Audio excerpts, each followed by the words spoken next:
Hello friends, welcome to our channel.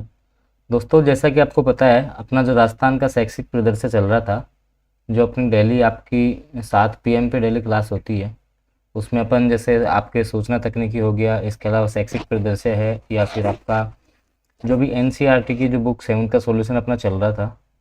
तो उसका जो अपना फर्स्ट क्वेश्चन है, आज अपन क्वेश्चंस करेंगे आपके राजस्थान के शैक्षिक परिदृश्य के। तो देखिएगा, पहला जो क्वेश्चन है आपका कि निम्न में से कौन सा कथन विद्यालय प्रबंधन समिति के बारे में सत्य नहीं है।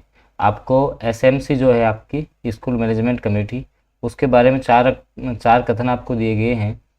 तो उनमें से आपको असत्य कथन का चयन करना है। देखिएगा, फर्स्ट है इसमें कि विद्यालय के पड़ोस में लोगों को बालकों के अधिकारों के विषय में सरल तरीके से बताना, ये आपके SMC का कार्य है। इसके अलावा नामांकन व उपस्थिति को सुनिश्चित करना, ये भी आपके SMC का कार्य है।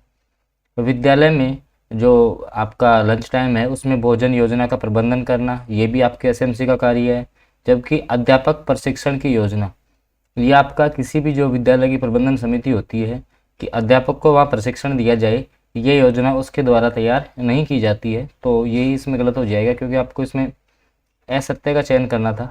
तो ऑप्शन नंबर जो डी है वो इस क्वेश्चन का आपका करेक्ट आंसर रहने वाला है। चलते अपन अगले क्वेश्चन पे। देखिएगा, अगला जो आपका क्वेश्चन है वो है कि आपकी जो शाला प्रबंधन समिति है SMC, उसकी मासिक बैठक कब होती है। आपकी जो SMC है उसकी मासिक बैठक कब होती है?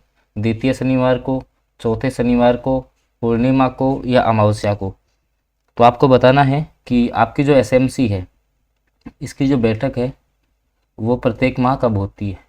प्रत्येक माह कब होती है? तो देखिएगा, जो SMC है उसकी जो बैठक है हर 3 माह के अंतराल पे, तो ये आपकी अमावस्या को होती है। तो ऑप्शन नंबर जो डी है वो इस क्वेश्चन का करेक्ट आंसर रहेगा।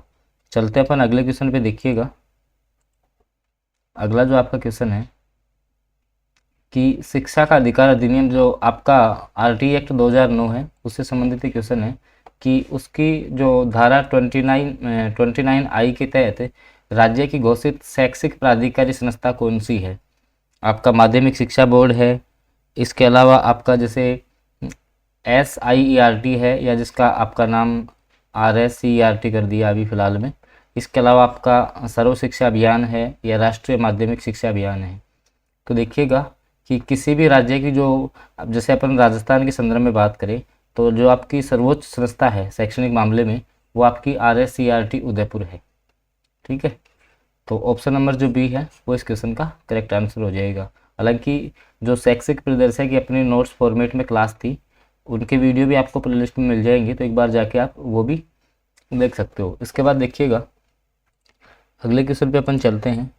क्वेश्चन नंबर जो अपना अगला है उसमें आपसे पूछा गया है कि शिक्षा का अधिकार अधिनियम 2009 में अध्यापकों के लिए न्यूनतम कार्य प्रति सप्ताह, यानी कि प्रति सप्ताह में ये बात करें अपन कि एक सप्ताह के अंतर्गत अध्यापक को कितने, मतलब कि कितने घंटे कार्य करना आवश्यक है।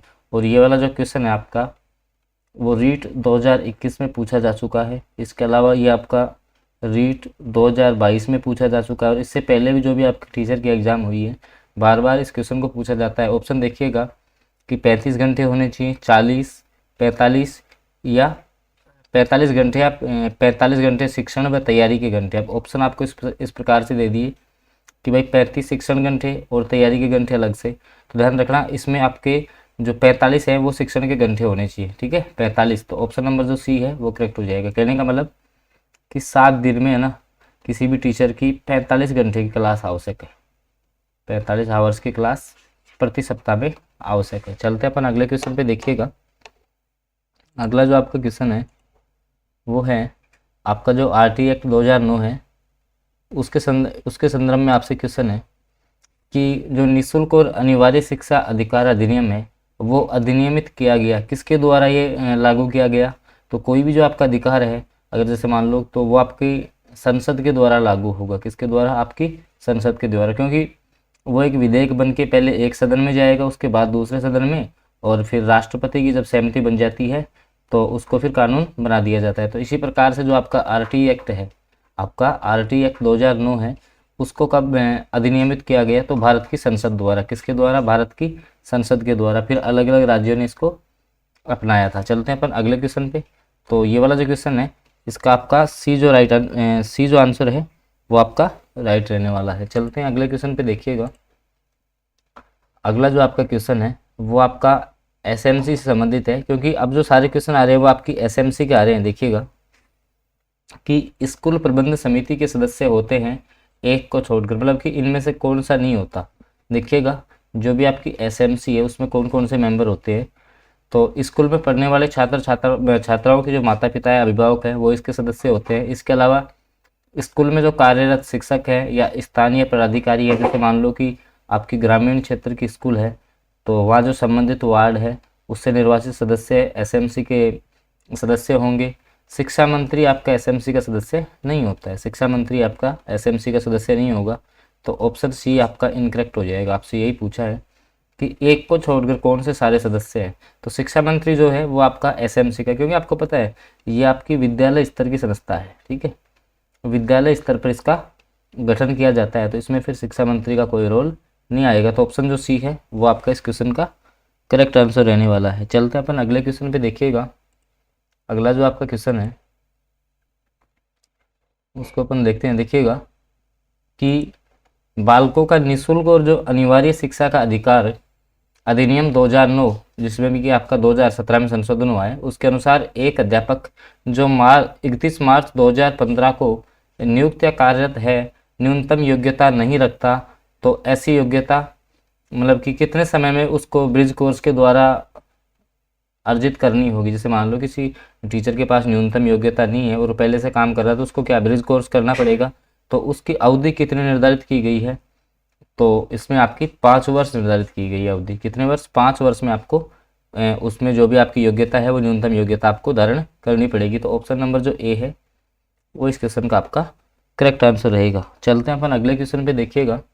अगला जो आपका क्वेश्चन है, तो दोस्तों क्वेश्चन आपको पसंद आ रहे हैं तो आप वीडियो को लाइक कीजिएगा और चैनल पे नए हैं तो इसको सब्सक्राइब कर लेंगे। देखिएगा आगे अपन बात करते हैं कि बालकों का निःशुल्क और अनिवार्य शिक्षा का अधिकार अधिनियम 2009 के तहत कुल स्वीकृत संख्या के कितने प्रतिशत से अधिक अध्यापकों की रिक्तियां नहीं होनी चाहिए। जैसे मान लो कि कोई भी आपका विद्यालय है, ठीक है, कोई भी आपका विद्यालय, बात करें पर प्राथमिक स्तर के विद्यालय की, ठीक है, तो प्राथमिक स्तर में जैसे जो 30 विद्यार्थी हैं उन पे एक शिक्षक का प्रावधान है। इसके अलावा 150 विद्यार्थी जब हो जाते हैं तो एक जो प्रधानाध्यापक का पद है वो सर्जित होगा। तो इस प्रकार से जैसे मान लो कि किसी स्कूल में टोटल जो टीचर्स के पद है वो 10 है, तो इसका 10% लगभग मैक्सिमम टू मैक्सिमम 9 हो सकते हैं। 9 के अलावा 9 से ज़्यादा रिक्त नहीं रहेंगे। कहने का मतलब कि जो कुल आपके शिक्षकों के जो पद हैं उनके 10% से ज़्यादा रिक्तियाँ नहीं रहनी चाहिए, 10% तक चल सकता है उसका। तो ऑप्शन जो बी है वो करेक्ट हो जाएगा इसका,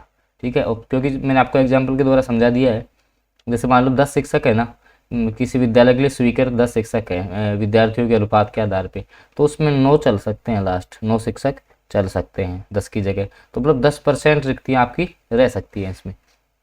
तो ऑप्शन जो बी है वो आपका इस क्वेश्चन का करेक्ट आंसर रहेगा। चलते हैं अपन अगले क्वेश्चन पे, देखिएगा।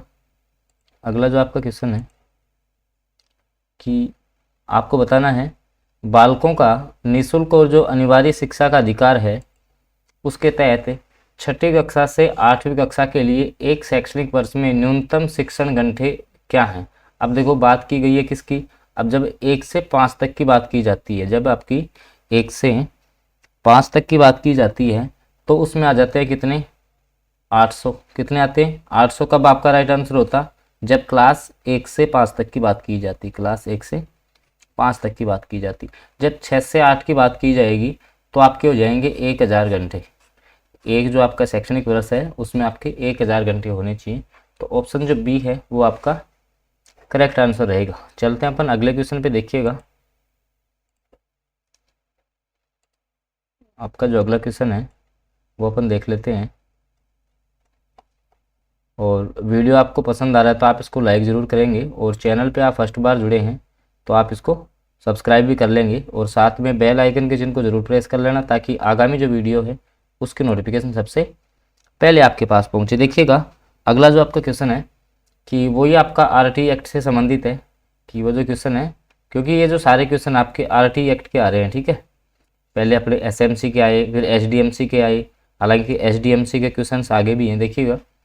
तो इसके तहत प्रथम कक्षा से 5वीं कक्षा तक 60 बच्चों तक प्रवेश पर अध्यापकों की संख्या क्या रहनी चाहिए। अब मैंने बताया था 30 बच्चों पे एक शिक्षक, तो 60 पे कितने हो जाएंगे आपके, 2 शिक्षक हो जाएंगे। तो ऑप्शन जो ए है वो आपका करेक्ट रहने वाला है। चलते हैं अपन अगले क्वेश्चन पे। देखिएगा अगला जो आपका क्वेश्चन है वो आप ऐसे देख सकते हो कि जो आपकी विद्यालय के शाला प्रधान का जो विद्यालय प्रबंधन समिति है, एसएमसी है, उसमें क्या पदनाम होता है। जैसे मान लो किसी भी जो संस्था का प्रधान है उसका एसएमसी में क्या नाम आएगा, तो आपका वित्त सचिव होता है, उपाध्यक्ष होता है, पदेन सदस्य होता है, या फिर उसका अध्यक्ष होता है।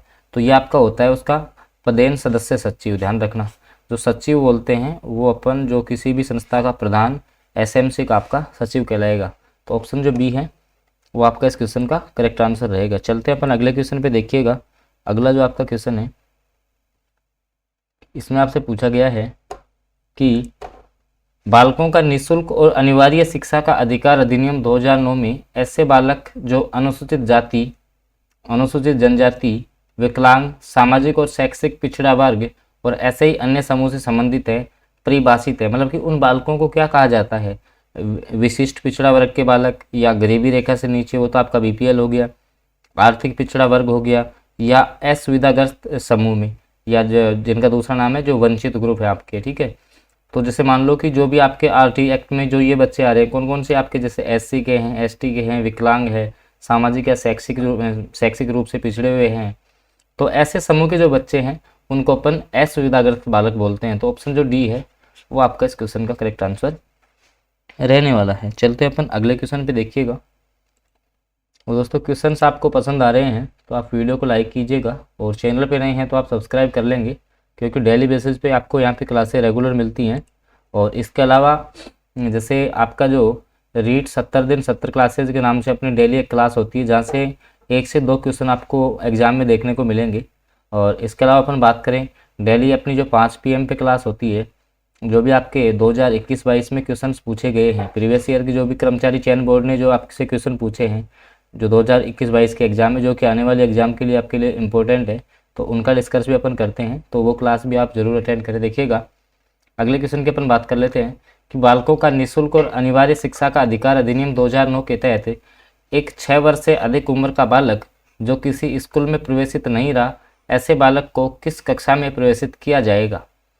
बात कर रहे हैं 6 वर्ष से अधिक के बालक की। देखिएगा तो उसके ज्ञान के स्तर के अनुरूप, उसके मौखिक साक्षात्कार के अनुरूप, उसकी आयु के अनुरूप, या उसके अनुवीक्षण के अनुरूप। तो देखिएगा कि जैसे मान लो कि अपन बात करते हैं कि जो 5 वर्ष का बालक है ना वो आपका फर्स्ट क्लास में होगा। अब जैसे मान लो किसी बालक की एज अगर मान लो 8 वर्ष है तो वो आपका डायरेक्ट 3rd क्लास में उसका एडमिशन होगा। तो आयु के आधार पर प्रवेश दिया जाता है। शुरुआती में जो 8th क्लास तक है वो आयु के आधार पर प्रवेश मिलेगा। तो ऑप्शन जो सी है वो आपका करेक्ट आंसर रहेगा। ऑप्शन नंबर सी आपका इस क्वेश्चन का करेक्ट आंसर रहने वाला है। चलते हैं अपन अगले क्वेश्चन पे। देखिएगा अगला जो आपका क्वेश्चन है कि जो आपका आरटी एक्ट है, आज का लास्ट क्वेश्चन है अपना, कि बालकों का निःशुल्क और जो अनिवार्य शिक्षा का अधिकार अधिनियम 2009 के तहत इनमें से कौन सा कथन सही नहीं है। असत्य कथन का आपको चयन करना है। देखिएगा फर्स्ट है, एक बच्चे को विस्तारित समय में भी प्रवेश दिया जा सकता है। बिल्कुल सही बात है। इसके अलावा एक बच्चे को निःशुल्क और अनिवार्य शिक्षा का अधिकार है, यही आपका आरटी एक्ट की परिभाषा है। तो ये बिल्कुल आपका कथन सही हो जाएगा। इसके अलावा एक बच्चे को अधिकार है कि वह अपनी किसी अन्य स्कूल से स्थानांतरण करवाए। बिल्कुल, क्योंकि आपकी जो इसकी धारा 5 है, धारा 5 है आरटी एक्ट की, वो स्थानांतरण से संबंधित है। तो स्थानांतरण या टीसी का उसको अधिकार है। और ऑप्शन जो 4th है, देखिएगा कि आयु के प्रमाण की कमी पर एक बच्चे को विद्यालय में प्रवेश देने से मना किया जाएगा। तो इसमें साफ साफ बोला गया है कि अगर जैसे मान लो आपके पास आयु का सबूत नहीं है तो बच्चे को उचित टाइम दिया जाएगा, ना कि आपको स्कूल से निष्कासित किया जाएगा। तो ये आपका इनकरेक्ट हो जाएगा। असत्य का आपको चयन करना था। तो ऑप्शन जो डी है वो इस क्वेश्चन का करेक्ट आंसर रहने वाला है। तो दोस्तों वीडियो आपको पसंद आया तो आप इसे लाइक कीजिएगा। चैनल पे आप नए हैं तो इसको सब्सक्राइब कर लेंगे, और साथ में बेल आइकन के चिन्ह को जरूर प्रेस कर लेंगे, ताकि आगामी जो वीडियो है उसकी नोटिफिकेशन सबसे पहले आपके पास पहुँचे। ओके फ्रेंड्स, आज के वीडियो में अपने इतना ही रखते हैं। बाकी आपसे मिलते हैं अगले वीडियो में।